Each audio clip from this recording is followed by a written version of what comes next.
Hello दोस्तों, मैं दीपेंद्र शुक्ला एक बार फिर स्वागत करता हूं आपका आपके अपने YouTube चैनल श्री स्टडीज पर। दोस्तों, जैसा कि हमने हमारे पिछले वीडियो में वॉइस के बारे में अध्ययन किया, वॉइस में हमने वॉइस की डेफिनेशन, वॉइस के यूजेस, वॉइस के कन्वर्जन्स के बारे में बहुत डिटेल में अध्ययन किया। आई होप वो सारे मेथड्स, ट्रिक्स आपको समझ में आए होंगे। साथ ही साथ पिछले वीडियो में हमने प्रेजेंट इंडेफिनिट, पास्ट इंडेफिनिट और फ्यूचर इंडेफिनिट टेंस के सेंटेंसेस का भी पेशियों में कन्वर्जन किया, वो भी आपको आई होप समझ में आया होगा। ठीक है दोस्तों, तो अब हम आगे चलते हैं कि इंडेफिनिट टेंस के कन्वर्जन हमने बहुत इजीली देखे, बहुत ज्यादा आसान थे वो हमारे लिए। अब बात करते हैं अगला टेंस जो है कंटिन्यूअस, इसके कन्वर्जन हम किस प्रकार से करेंगे। ठीक है, कंटिन्यूअस में जो पहचान होती है, मेन चीज जो होती है वो होती है कार्य का लगातार चलना। ठीक है, कि कार्य का खत्म ना होना और लगातार चलना यदि हमें दर्शाया जाए तो वो किस टेंस को बिलोंग करते हैं? कंटिन्यूअस टेंस को बिलोंग करते हैं। ठीक है, अब कंटिन्यूअस टेंस में देखिए यहाँ पर मैंने तीनों स्ट्रक्चर भी लिखे हुए हैं कि प्रेजेंट का स्ट्रक्चर क्या होता है? Subject plus is am are plus verb का जीरेंट फॉर्म प्लस ऑब्जेक्ट। फिर पास्ट का यदि मैंने लिखा तो सब्जेक्ट प्लस वॉज या वर प्लस वर्ब का जीरेंट फॉर्म प्लस ऑब्जेक्ट। और फ्यूचर का जो मैंने लिखा उसमें है सब्जेक्ट प्लस विल या shall plus be plus verb का जीरेंट फॉर्म प्लस ऑब्जेक्ट। ठीक है, अब यहां पर दोस्तों आपने एक बहुत कॉमन सी चीज देखी होगी कि सब्जेक्ट ऑब्जेक्ट तो यूजुअली सभी में होता है, लेकिन इन तीनों टेंसेस में सब्जेक्ट ऑब्जेक्ट के अलावा सबसे ज्यादा कॉमनली हमें क्या दिखाई दे रहा है? वो है वर्ब का जीरेंट फॉर्म। क्या है भाई? वर्ब का जीरेंट फॉर्म। क्लियर? तो अब यहां पर कंटिन्यूटी की पहचान भी हमने आपको बताई थी कि वो क्या होती है? वर्ब का gerund form, verb plus ING. ठीक है, तो इट मीन हमें ये याद रखना है कि हमें कंटिन्यूअस टेंस के एक्टिव हो या पेसिव हो, उनमें एक चीज तो कंपल्सरीली यूज करनी है, वो है वर्ब का जीरेंट फॉर्म या वर्ब में आईएनजी लगा हुआ होना। डन, इतना याद रखिएगा। और सेकेंड थिंग जो हमने रूल देखे थे कि एक्टिव से पेसिव में कन्वर्ट करने के, तो वो चारों रूल्स के बारे में भी मैं आपको एक बार रिमाइंड करा देता हूं कि सबसे पहले एक्टिव वॉइस से पेसिव वॉइस में कन्वर्जन के लिए हमें चार रूल्स फॉलो करने होते थे। पहला रूल था कि interchange the subject and object, कि सबसे पहले हमें क्या करना होता था? सब्जेक्ट और ऑब्जेक्ट को आपस में बदल देना होता था। फिर इसके बाद सेकंड था use helping verb according to number of subject and tense, कि नंबर ऑफ सब्जेक्ट और टेंस के आधार पर हमें हेल्पिंग वर्ब्स का यूज भी करना है। तीसरा था कि convert the verb into its third form, है ना, कि वर्ब को हमें किस फॉर्म में कन्वर्ट करना था? थर्ड फॉर्म में। और चौथा रूल जो था वो था कि use by before new object, कि जो भी हमारा पेसिव ऑब्जेक्ट आएगा उसके पहले हमें बाय का यूज करना ही करना था। क्लियर? तो ये चारों रूल्स हर जगह लागू होंगे। अभी जितने भी हम टेंस या सिंपल स्ट्रक्चर्स के बारे में देखेंगे तो वहां पर ये सारे रूल्स हमारे अप्लाई होंगे। ठीक है, अब बात करते हैं कि कंटिन्यूअस टेंस का एक सेंटेंस पहले हम बना लेते हैं। तो जैसे मैं जनरल सेंटेंस अभी आपको बनाकर दिखाता हूं कि ही इज ईटिंग मैंगो, ये हो गया प्रेजेंट। फिर पास्ट में यदि ये हो जाएगा तो ही वॉज ईटिंग मैंगो, और फ्यूचर हो जाएगा he will be eating mango. Clear? तो ये तीनों सेंटेंस मैंने जो लिखे वो थे कंटिन्यूअस के। Present continuous, he is eating mango. Past में सिर्फ हेल्पिंग वर्ब चेंज हो जाएगी, he was eating a mango. और फ्यूचर में भी सिर्फ हेल्पिंग वर्ब ही चेंज होगी, he will be eating mango. बाकी कोई बहुत ज्यादा डिफरेंस इनमें नहीं है। लेकिन अब हम बात करें हमारे इंपॉर्टेंट चीज की, जो कि है पेसिव की, कैसे हम इन सेंटेंसेस को पेसिव वॉइस में कन्वर्ट करेंगे। ठीक है, यहां पर क्या है एक्टिव की पहचान? कि यहां पर हमारे जो तीनों सब्जेक्ट हैं, ही, वो क्या कर रहे हैं? खुद काम कर रहे हैं। जैसे ही इज ईटिंग मैंगो, वह आम खा रहा है, तो काम कौन कर रहा है भाई? ही। दूसरा sentence he was eating mango, वह आम खा रहा था, तो यहां पर भी कौन काम कर रहा था? ही। फिर third, he will be eating mango, तो वह आम खा रहा होगा, तो इस कंडीशन में काम कौन कर रहा है भाई? ही काम कर रहा है, माने वह ही काम कर रहा है। तो तीनों में हमारा जो सब्जेक्ट है वो एक्टिव या सक्रिय अवस्था में है, इसीलिए इन तीनों सेंटेंसेस को किस कैडर के अंदर रखेंगे हम, एक्टिव वॉइस के अंदर। अब बात करते हैं इसका, यदि हमें पैसिव वॉइस में कन्वर्जन करना है तो कैसे करेंगे। ठीक है, तो सबसे पहला रूल था हमारा भाई कि interchange the subject and object. क्या करना है हमें कि ऑब्जेक्ट को और सब्जेक्ट को आपस में एक दूसरे से बदल देना है। तो अब हमारा नया सेंटेंस स्टार्ट किससे होगा भाई, ऑब्जेक्ट से हो जाएगा, मतलब ऑब्जेक्ट हमारा जो भी था वो सबसे पहले आ जाएगा। फिर use helping verb according to the tense and number of subject. ठीक है, अब कंटिन्यूअस टेंस में जैसा हमने इंडेफिनिट में देखा था कि इंडेफिनिट टेंस में जब हम पैसिव वॉइस बना रहे थे तो हमने अगले टेंस की हेल्पिंग वर्ब यूज की थी। इट मीन इंडेफिनिट में हमने किसकी यूज की भाई, कंटिन्यूअस की हेल्पिंग वर्ब यूज की।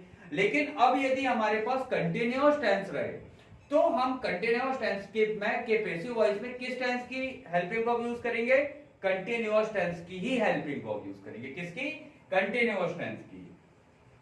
इट मीन हेल्पिंग वर्ब जो रहेंगी वो किस में रहेंगी भाई, कंटिन्यूअस की टेंस की ही रहेंगी, है ना। और दूसरी चीज, सिर्फ चेंजेस किस चीज में आएंगे भाई कि यहाँ पर पहले सब्जेक्ट ही था, अब मैंगो तो हो सकता है मैंगो के साथ, या यहाँ पर मैंगोज होते तो वहां पर प्लूरल हेल्पिंग वर्ब लगती, तो ये थोड़े थोड़े माइनर चेंजेस वहां पर आएंगे। लेकिन हेल्पिंग वर्ब कौन सी रहेंगी, इज, एम, आर, इन तीनों में से ही कोई, यहाँ पर वॉज, वर, इन तीनों में से ही कोई। और फ्यूचर का मैं आपको अभी थोड़ी देर में बता दूंगा। क्लियर, कॉन्सेंट्रेट अभी हमें यहाँ पर करना है प्रेजेंट और पास्ट में। ठीक है, तो अब सबसे पहले हम देखते हैं कि ऑब्जेक्ट, सबसे पहले ऑब्जेक्ट सामने आ गया। अब ऑब्जेक्ट के बाद हमें हेल्पिंग वर्ब किसकी यूज करनी है भाई, इसी टेंस की यूज करनी है। तो इज, एम, आर में से ही कोई एक हेल्पिंग वर्ब हम यहाँ पर यूज करेंगे। ठीक, अब इसके बाद अगला था रूल कि convert the verb into its third form. अब हमें वर्ब को किस फॉर्म में कन्वर्ट करना था भाई, थर्ड फॉर्म में। कौन से फॉर्म में, थर्ड फॉर्म, वर्ब के थर्ड फॉर्म में हमें कन्वर्ट करना था। लेकिन ये मैंने आपको थोड़ी देर पहले बताया कि भाई वर्ब का जीरंट फॉर्म कंटिन्यूटिव के लिए बहुत ज्यादा आवश्यक होता है, कि कंटिन्यूअस टेंस या कंटिन्यूटिव को दर्शाने के लिए लगातार कार्य के चलने की जो पहचान होती है वो पहचान क्या होती है, आईएनजी होती है। और हमें यूज करना है पैसिव की पहचान, तो पैसिव की पहचान होती है वर्ब का जीरंट, वो सॉरी वर्ब का थर्ड फॉर्म। तो इस सिचुएशन से निपटने के लिए हमने क्या किया कि यहाँ पर वर्ब का थर्ड फॉर्म तो यूज कर लिया, इट का हम थर्ड फॉर्म डेफिनेटली पैसिव में यूज करेंगे, लेकिन उसके पहले हम यहाँ पर क्या करेंगे कि बी का यूज कर उसमें आईएनजी लगा देंगे। न्यूट्रलाइजर वर्ब मैंने टेंस में आपको बहुत डिटेल में इसके बारे में बताया हुआ है।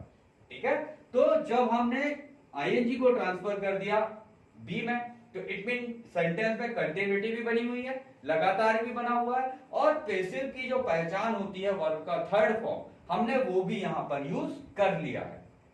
ठीक है, इसके बाद सिंपली बाय लगाकर हमें हमारे नए ऑब्जेक्ट या नए सब्जेक्ट को लिखना है, जो कि हमारा पहले एक्टिव वॉइस में सब्जेक्ट था, वो अब आखिरी में यहां पर ऑब्जेक्ट के तौर पर आ जाएगा। डन। अब इसके बाद बात करते हैं पास्ट में। तो पास्ट में भी पैसिव वॉइस का स्ट्रक्चर अप्रोक्सीमेट सेम ही बनेगा, यही रहेगा कि सबसे पहले ऑब्जेक्ट सामने आ जाएगा plus helping verb will be the same, लेकिन टेंस के आधार पर, वो सॉरी नंबर ऑफ सब्जेक्ट के अकॉर्डिंग। तो वॉज या वर इन दोनों में से ही किसी एक का यूज करना है। फिर वर्ब का थर्ड फॉर्म, लेकिन कंटिन्यूटी को भी दर्शाना है, इसलिए हम किसका यूज करेंगे, बी में आईएनजी का, बी। फिर भाई बाय लगाकर हम हमारे सब्जेक्ट को ऐड कर देंगे। डन। तो ये दोनों जो स्ट्रक्चर्स मैंने आपको बताए हैं, ये दोनों स्ट्रक्चर्स किसके भाई, हमारे प्रेजेंट कंटिन्यूअस के पैसिव वॉइस का और पास्ट कंटिन्यूअस के पैसिव वॉइस के। अब बात करते हैं हम फ्यूचर की। ठीक है, अब इन दोनों में हम देखिए कि इन दोनों में हमने क्या किया कि भाई यदि हमें आईएनजी को शिफ्ट करना था तो हमने यहां पर बी में आईएनजी का यूज कर लिया। ठीक है, लेकिन अब यहां पर हमें आईएनजी या जीरंड फॉर्म को यदि शिफ्ट करना है तो हम कहां करेंगे। देखो, ईट को तो हमें वर्ब के थर्ड फॉर्म बनाना है, तो माने ईटर हो जाएगा। इसके साथ साथ जो विल और शाल है, इसके साथ हमेशा वर्ब का कौन सा फॉर्म आता है, फर्स्ट फॉर्म आता है, तो भाई बी वैसा ही रहेगा। इसमें भी हम कोई छेड़छाड़ नहीं कर सकते, है ना। तो इंग्लिश में एक बहुत बड़ा कॉन्ट्राडिक्शन चलता है कि फ्यूचर कंटिन्यूअस का पैसिव वॉइस बनता है नहीं बनता है। ठीक है, तो इस कंडीशन से निपटने के लिए हम क्या कर सकते हैं कि भाई नॉर्मली यदि आपसे कोई पूछे कि क्या फ्यूचर कंटिन्यूअस का पैसिव वॉइस बनता है या बनाया जाता है, तो आप कह सकते हैं कि नहीं, हम सामान्यतः फ्यूचर कंटिन्यूअस का पैसिव वॉइस नहीं बनाते। लेकिन यदि आपके पास कोई कंडीशन ऐसी आ जाए कि भाई सिर पर किसी ने बंदूक रख दी और बोले कि भाई अब तुमको फ्यूचर कंटिन्यूअस टेंस का पैसिव वॉइस बनाना ही पड़ेगा, अब क्या? तो उस कंडीशन में इंग्लिश में कुछ विशेष रूल्स हैं, स्पेशल रूल्स हैं, उनके तहत हम इसका पैसिव वॉइस बना सकते हैं। अब वो कैसे, वो देखिए।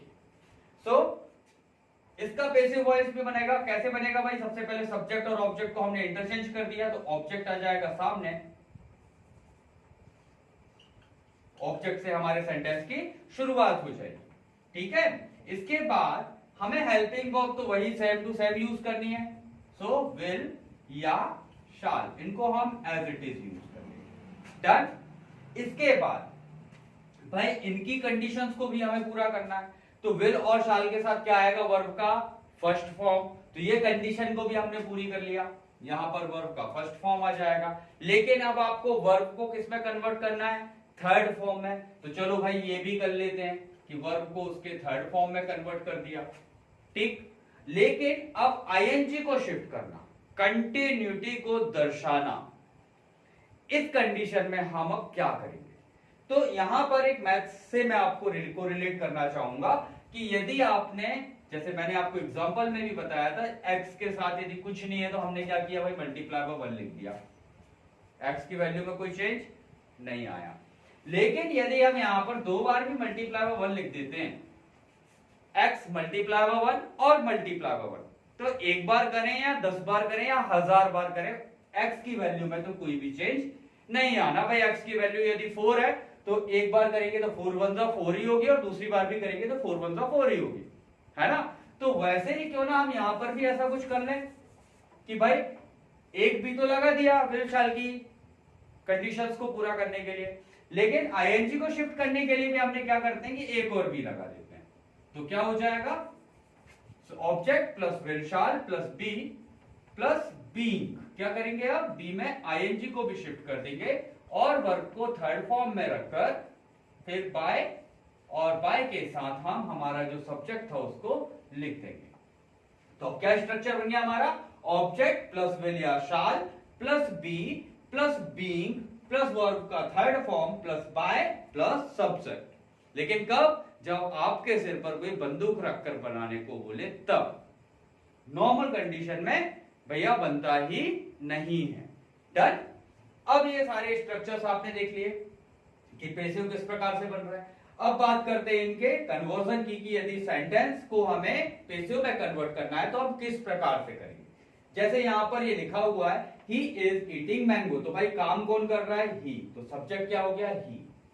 फिर हेल्पिंग वर्ब इज, फिर काम कौन सा हो रहा है? वर्ब कौन सी है भाई? ईट। और ऑब्जेक्ट क्या है भाई? मैंगो। सो सबसे पहले क्या करना है? ऑब्जेक्ट को उठाकर सामने लाना है, तो सेंटेंस स्टार्ट हो जाएगा मैंगो से, ठीक। अब मैंगो के साथ इज, एम और आर, इनमें से हम क्या यूज करेंगे? तो मैंगो के साथ हम यूज करेंगे, क्योंकि सिंगुलर है, थर्ड पर्सन है, तो यहां पर हम इज का यूज कर देंगे, तो मैंगो इज। फिर बी में आईएनजी लगाना है, तो क्या हो जाएगा? बीइंग। फिर वर्ब के थर्ड फॉर्म में कन्वर्ट करना है। ईट का थर्ड फॉर्म होता है, पहला फॉर्म होता है ईट, दूसरा फॉर्म होता है एट, और तीसरा फॉर्म होता है ईटन। तो मैंगो इज बीइंग ईटन। फिर बाय लगाना है हमें, और सब्जेक्ट जो भी था उसे ऑब्जेक्ट की जगह पर ले जाकर रखना है। तो यहां पर सब्जेक्ट क्योंकि क्या है भाई? प्रोनाउन है, तो प्रोनाउन को ऑब्जेक्टिव केस में कन्वर्ट करना पड़ेगा, तो ही का क्या हो जाएगा? हिम। डन। तो हमारा पैसिव वॉइस का सेंटेंस क्या बन गया भाई? Mango is being eaten by him. Done. अब इसके बाद बात करते हैं पास्ट टेंस की। तो बेसिक रूल्स तो वही रहेंगे। सबसे पहले हमारा मैंगो से हमारे मैंगो जो कि ऑब्जेक्ट था, फिर ईट जो थी वर्ब थी, वॉज जो थी वो हेल्पिंग वर्ब थी, और ही जो था वो सब्जेक्ट था। तो ऑब्जेक्ट और सब्जेक्ट को इंटरचेंज कर लेंगे, मैंगो से हमारे सेंटेंस की शुरुआत हो जाएगी। तो सेंटेंस शुरू किससे होगा भाई, कैसा हो जाएगा सेंटेंस, मैंगो, फिर मैंगो के साथ वॉज लगेगा या वर, तो वॉज सिंगुलर का है, वर प्लूरल का है, और मैंगो क्या है भाई यहाँ पर, तो एक ही दिख रहा है हमें, तो मैंगो वॉज, फिर बीइंग जैसा एज इट इज, इसमें कोई चेंज नहीं करेंगे, से फिर वर्ब का थर्ड फॉर्म, ईट का थर्ड फॉर्म ईटन, फिर बाय, और ही का जब हम ऑब्जेक्टिव बनाएंगे, ऑब्जेक्ट की जगह यूज करेंगे, तो क्या हो जाएगा भाई, him. So mango was being eaten by him. अब यदि फ्यूचर में फिर से याद है, लेकिन कंडीशन क्या, कि सिर पर बंदूक रखी होगी तभी बनाएंगे, तो क्या बनेगा भाई, मैंगो सामने आ जाएगा, फिर मैंगो के साथ भाई विल का यूज करेंगे या शाल का, शाल का यूज सिर्फ फर्स्ट पर्सन के साथ किया जाता है, बाकी सबके साथ किसका यूज होता है, विल का, तो मैंगो के साथ होगा विल का यूज, फिर बी, फिर बीइंग, फिर वर्ब का थर्ड फॉर्म, ईट का थर्ड फॉर्म होता है ईटन, फिर बाय, और ही का क्या हो जाएगा भाई, हिम। डन। इस प्रकार से हम हमारे अफर्मेटिव सेंटेंसेस का एक्टिव वॉइस से पैसिव वॉइस में कन्वर्जन करते हैं। लेकिन यदि आपके पास नेगेटिव सेंटेंस आ जाए, तो जैसे नेगेटिव की बात करें तो negative sentence, he is eating mango, तो क्या बन जाएगा, he is not eating mango. Okay, so जब इसका कन्वर्जन हम करेंगे, इसको चेंज करेंगे पैसिव में, तो पैसिव में किस प्रकार से, मैंगो सामने आ जाएगा, फिर helping verb will be the same, लेकिन सब्जेक्ट का नंबर यदि चेंज होगा तो हेल्पिंग वर्ब भी चेंज हो सकती है, लेकिन टेंस की वही रहेगी। तो इज की जगह पर अभी हम जैसे सिंगुलर ही है दोनों, तो इज ही लिख देंगे, फिर नॉट, क्योंकि नेगेशन नेगेटिव का पैसिव भी नेगेटिव ही बनेगा, तो ही इज नॉट, फिर ईट का थर्ड फॉर्म ईटन, अब लेकिन आईएनजी भी शिफ्ट करना है, तो mango is not being eaten by him. Okay, past tense का यदि हमें नेगेटिव मिलता है तो ही वॉज, ये अफर्मेटिव था, हेल्पिंग वर्ब के बाद नॉट लगा दिया तो क्या बन जाएगा भाई, negative, so he was not eating mango. अब इसका हमें पैसिव बनाना है, तो मैंगो सामने आ जाएगा, मैंगो से सेंटेंस की शुरुआत हो जाएगी, तो क्या हो जाएगा, मैंगो वॉज नॉट, फिर बी का आईएनजी फॉर्म बीइंग, फिर इस वर्ब को थर्ड फॉर्म, ये आईएनजी यहां शिफ्ट हो गया, अब वर्ब को आसानी से हम थर्ड में कन्वर्ट कर लेंगे, तो हो जाएगा ईटन बाय और हिम। डन। यदि ये इंटेरोगेटर रहेगा तो हम इस हेल्पिंग वर्ब को उठाकर सामने ले आएंगे, सो वो इंटेरोगेटिव बन जाएगा। इंटेरोगेटिव नेगेटिव रहा तो हेल्पिंग वर्ब से स्टार्ट कर नॉट का यूज कर हम इजीली बना सकते हैं। डन। तो दोस्तों ये था हमारा कंटिन्यूअस टेंस, कि कंटिन्यूअस टेंस का एक्टिव वॉइस से पैसिव वॉइस में किस प्रकार से कन्वर्जन किया जा सकता है। ठीक है दोस्तों, चलिए अब इन टेंसेस के कुछ एग्जांपल्स हम देख लेते हैं। ठीक है, यहाँ पर मैंने फ्यूचर में नेगेटिव का इसलिए नहीं बनाया कि सामान्यतः इसका उपयोग नहीं किया जाता है। ये बात याद रखेंगे आप कि फ्यूचर का पैसिव वॉइस यूजुअली नहीं बनता है, और यदि बिल्कुल इवन ऑड कंडीशंस में हमें बनाना ही पड़ा तो हम किस प्रकार से बनाएंगे कि डबल बी यूज कर। ठीक है, पहला विल की कंडीशन को पूरा करने के लिए बी का फर्स्ट फॉर्म, और फिर आईएनजी या कंटिन्यूटी को दर्शाने के लिए बी का जीरंट फॉर्म, और वर्ब का थर्ड फॉर्म तो कंपल्सरीली हमें पैसिव में लगाना ही पड़ता है। डन। तो इस प्रकार से हम कंटिन्यूअस टेंस के एक्टिव वॉइस से पैसिव वॉइस में कन्वर्जन कर सकते हैं। ठीक है, अब बात करते हैं कुछ एग्जांपल्स की।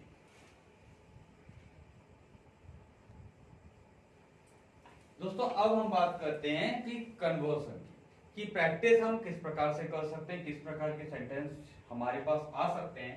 तो लगभग कंटिन्यूअस टेंस के जितने प्रकार के सेंटेंसेस आपके सामने आ सकते हैं मैंने वो लिख दिए हैं। सबसे पहले हम बात करते हैं पहले सेंटेंस की। यहाँ पर लिखा हुआ है दे वर प्लेइंग क्रिकेट। ठीक है, इसमें सब्जेक्ट क्या था भाई? दे, हेल्पिंग वर्ब वर, फिर प्ले या प्लेइंग वर्ब और क्रिकेट जो था वो था ऑब्जेक्ट। ठीक है, तो जब इसका हम पैसिव बनाएंगे तो किससे स्टार्ट करेंगे भाई? सबसे पहले ऑब्जेक्ट से स्टार्ट करेंगे। What is the object? Cricket. तो सेंटेंस शुरू हो जाएगा क्रिकेट से। अब इसके बाद पैसिव वॉइस में कंटिन्यूअस टेंस में helping verb will be the same, so were का वर ही रहेगा।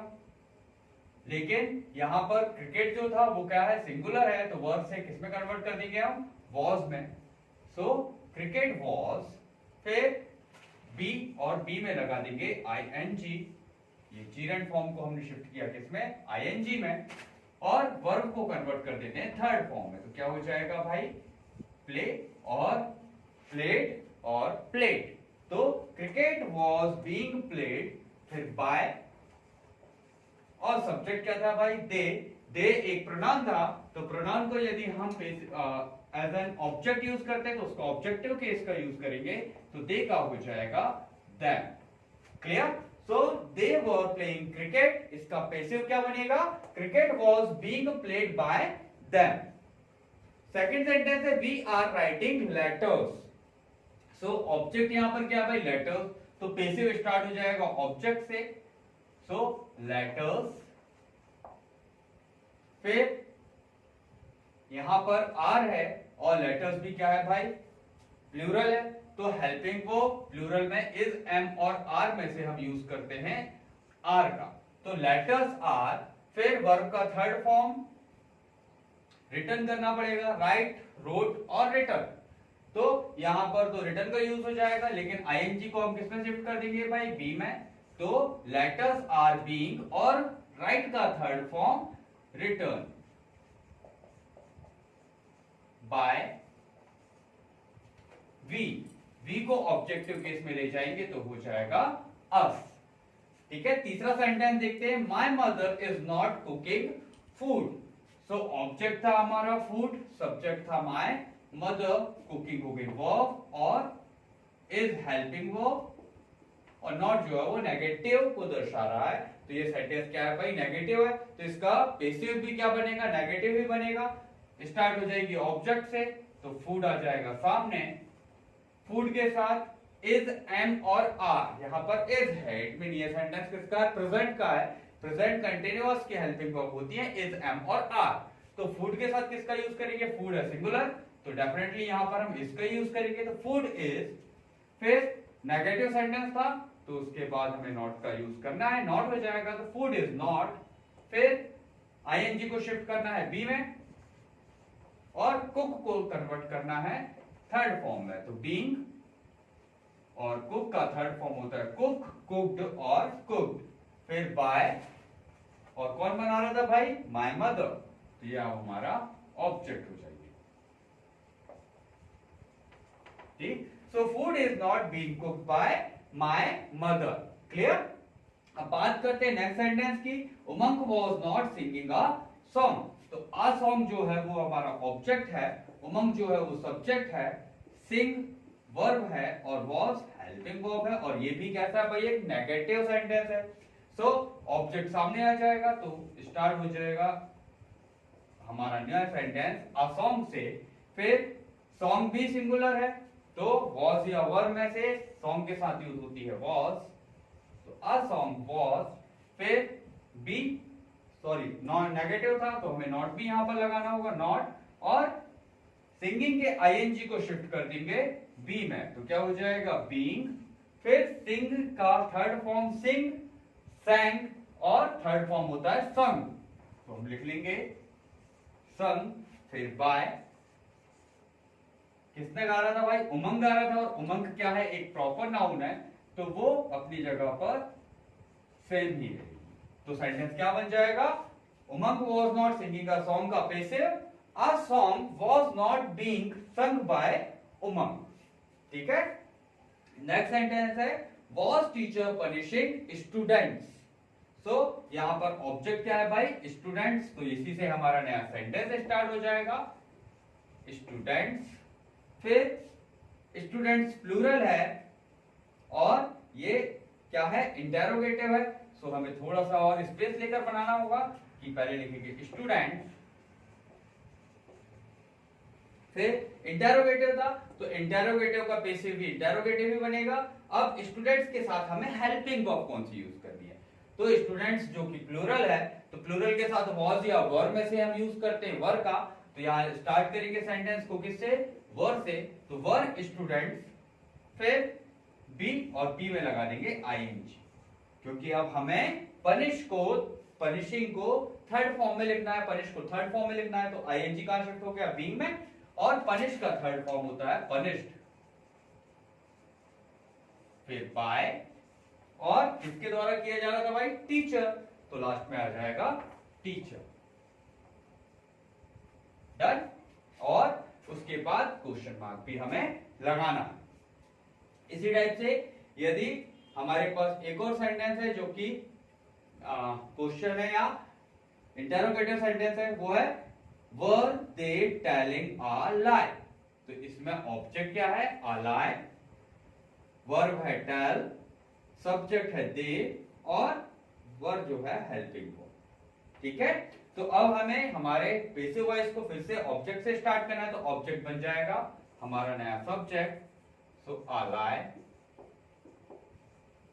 लेकिन ये क्या है भाई, एक इंटेरोगेटिव है, तो ये किससे शुरू होगा, हेल्पिंग वर्ब से शुरू होगा। अब वर्ब या कंटीन्यूअस टेंस की हेल्पिंग वर्ब वॉज या वर्ब में से अ लाई मीन सिंगुलर के साथ हम किसे यूज कर सकते हैं, वॉज को करेंगे, तो सेंटेंस की शुरुआत हो जाएगी वॉज से, वॉज अ लाई। फिर टेल को थर्ड फॉर्म में कन्वर्ट करना है, सो आईएनजी को शिफ्ट कर देंगे बी में, तो बीइंग। अब टेल का फर्स्ट फॉर्म क्या होता है, tell, second form told, third form भी टोल्ड, तो was a lie being told, फिर बाय, और किसके द्वारा कहा जा रहा है, दे, तो दे का ऑब्जेक्टिव केस होता है देम, और लास्ट में आ जाएगा क्वेश्चन मार्क। फिर इसी के साथ साथ the postman was not delivering letters, so object क्या हो गया, लेटर्स, सब्जेक्ट पोस्टमैन, फिर हेल्पिंग वर्ब वॉज, और डिलीवर हो गई हमारी वर्ब। तो ये सेंटेंस स्टार्ट हो जाएगा लेटर से, क्योंकि ये अफर्मेटिव सॉरी नेगेटिव है, तो इसका भी पैसिव नेगेटिव ही बनेगा, तो हमें डायरेक्टली ऑब्जेक्ट से सेंटेंस को स्टार्ट करना है, तो हो जाएगा लेटर्स, फिर लेटर्स है प्लूरल, और यहां पर हेल्पिंग वर्ब थी was, it mean continuous, past continuous की हेल्पिंग वर्ब होती है वॉज या वर, और यहां पर लेटर्स प्लूरल है, तो प्लूरल के साथ हम यूज करेंगे वर का, तो लेटर्स वर। फिर नेगेटिव था तो नॉट का यूज हमें कंपल्सरीली करना है, लेटर्स वर नॉट, फिर डी और उसमें लगा देंगे आईएनजी। अब डिलीवर को थर्ड फॉर्म में कन्वर्ट करना है, तो डिलीवर्ड, DELIVERED, डिलीवर्ड। फिर किसके द्वारा डिलीवर किए गए, पोस्टमैन के द्वारा, तो बाय द पोस्टमैन, ठीक। और लास्ट सेंटेंस हमारा यहां पर लिखा हुआ है was Ramesh not stealing books, was से स्टार्ट हुआ है और लास्ट में क्वेश्चन मार्क है, तो it is an interrogative sentence, interrogative का पैसिव इंटेरोगेटिव ही बनेगा, लेकिन ऑब्जेक्ट क्या है हमारा, बुक्स, तो सबसे पहले लिख देंगे बुक्स। अब बुक्स के साथ यहां पर वॉज, पास्ट कंटिन्यूअस वॉज या वर, तो बुक्स के साथ किसका यूज किया जाएगा, वर का यूज किया जाएगा, तो स्टार सेंटेंस हो जाएगा वर बुक्स। फिर नेगेटिव भी है, सो हमें पहले बी लगाकर सॉरी नॉट लगाना पड़ेगा, और नॉट के बाद जो वर्ब का आईएनजी है उसको बी में शिफ्ट करेंगे, तो नॉट बीइंग। फिर स्टील का थर्ड फॉर्म, फर्स्ट फॉर्म होता है स्टील, सेकंड फॉर्म होता है स्टोल, और थर्ड फॉर्म होता है स्टोलन, तो were books not being stolen, फिर बाय, किसके द्वारा चुराई गई थी? रमेश के द्वारा। So were books not being stolen by Ramesh. Last में लगा देंगे क्वेश्चन मार्क। ठीक है, तो इस प्रकार से हमें किसी भी कंटिन्यूअस टेंस, चाहे वो प्रेजेंट हो और पास्ट हो, इनका यदि सेंटेंस का एक्टिव से पैसिव बनाने के लिए मिलता है तो हम इन पुराने 4 बेसिक रूल्स और हेल्पिंग वर्ब्स जो कि सेम रहेंगी, उसी टेंस की हेल्पिंग वर्ब हमें यूज करनी है, सिर्फ सब्जेक्ट के नंबर के आधार पर उन्हें रोटेट हमें करना है, वैसा हम इन्हें बना सकते हैं। क्लियर है? और यदि फ्यूचर कंटिन्यूअस का आपके पास आए तो जब तक भाई सिर पर बंदूक ना रखी हो हमें बनाना नहीं है, इट मीन नहीं बनता है। लेकिन यदि बंदूक सिर पर आ गई तो उसका भी एग्जाम्पल या उसका भी पैटर्न मैंने आपको बता चुका है। ठीक है दोस्तों, तो आज के वीडियो के लिए बस इतना ही। आई होप कि मेरे वीडियोस आपको पसंद आ रहे होंगे, आप उनसे ग्रामर बहुत जल्दी जल्दी सीख रहे होंगे। दोस्तों इसी प्रकार वीडियो देखते रहिए और ग्रामर सीखते रहिए, कीप लर्निंग। ठीक है दोस्तों, तो मिलते हैं अगले वीडियो में, तब तक के लिए जय हिंद।